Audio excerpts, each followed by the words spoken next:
La pression de vouloir rattraper un passé. Cela fait maintenant 3 semaines que j'ai retrouvé ma famille biologique.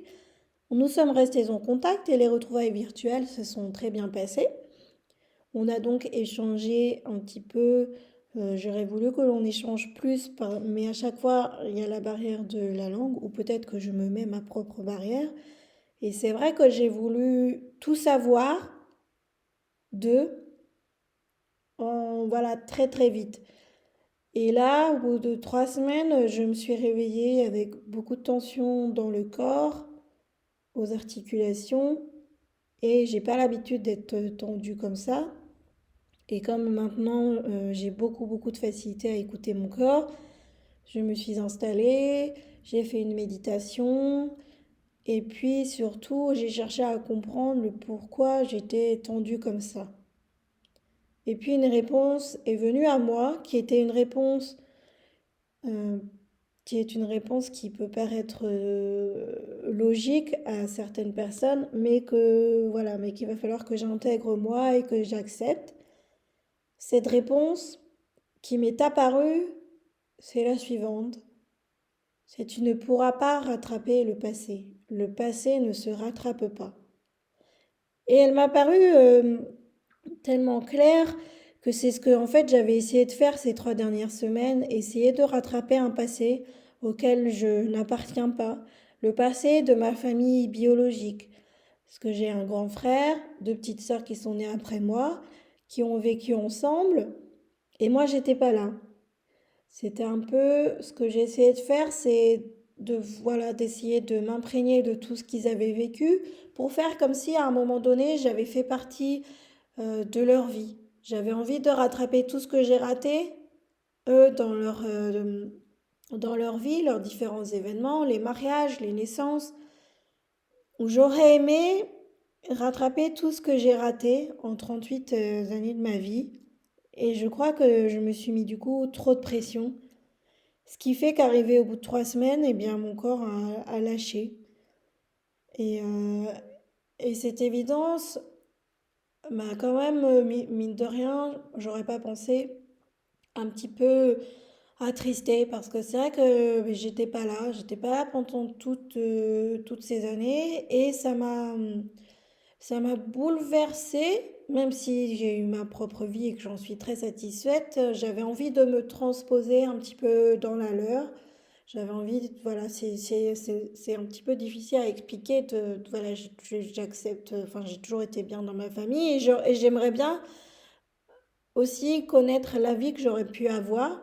Je pense que ça, c'est très aussi, ça ressort, je pense, beaucoup quand on est adopté, s'imaginer deux vies que l'on peut avoir ou l'autre vie que l'on aurait pu avoir. Et comme j'ai retrouvé ma famille biologique, comme je sais ce qu'ils sont devenus, eh bien, j'ai tendance ou j'ai eu tendance à vouloir me projeter dans le passé avec eux, à vouloir tout connaître de leur vie, même si au final je connais pas grand-chose, parce que j'ai comme mis enfin, cette barrière de la langue qui est toujours là, qui est toujours présente.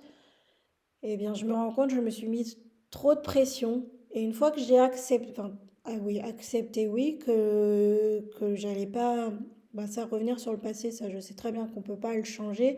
Ça, j'ai accepté depuis longtemps. Mais j'avais pas pensé qu'après changer le passé, il y avait notamment, enfin, voilà, c'est mon ressenti quand on retrouve sa famille biologique, que tout se passe bien, on a tendance à vouloir tout rattraper, rattraper tout le temps où on n'était pas là. Et ça, j'avoue que je ne l'ai pas vu venir et j'en avais pas non plus entendu parler. Et maintenant que j'ai compris, je suis un peu plus détendue, ça va beaucoup mieux et j'ai un travail à faire là-dessus maintenant sur, voilà, je vais pas le rattraper, mais me concentrer maintenant sur la relation que j'ai envie de construire avec eux, puisque mine de rien, ça reste quand même mes frères et sœurs.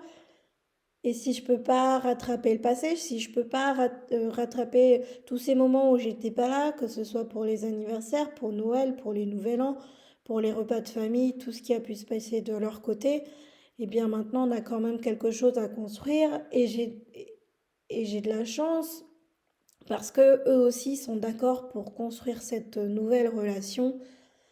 Ils ne m'ont pas brusqué, ils ont vraiment été très agréables, même si eux m'attendaient aussi ou me cherchaient depuis des années. Ne m'ont pas du tout brusqué à ce que je rentre dans leur vie comme ça, voilà, comme une tornade.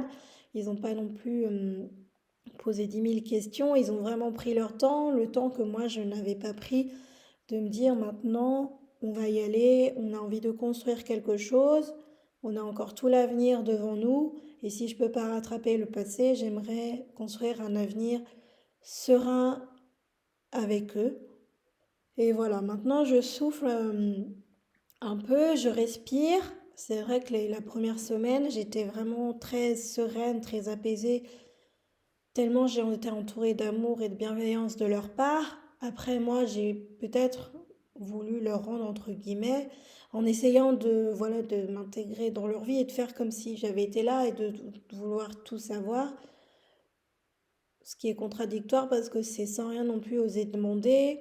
Et donc, j'ai voulu, je crois, c'est ce qui est venu me frapper, c'est qu'on ne va pas rattraper le passé.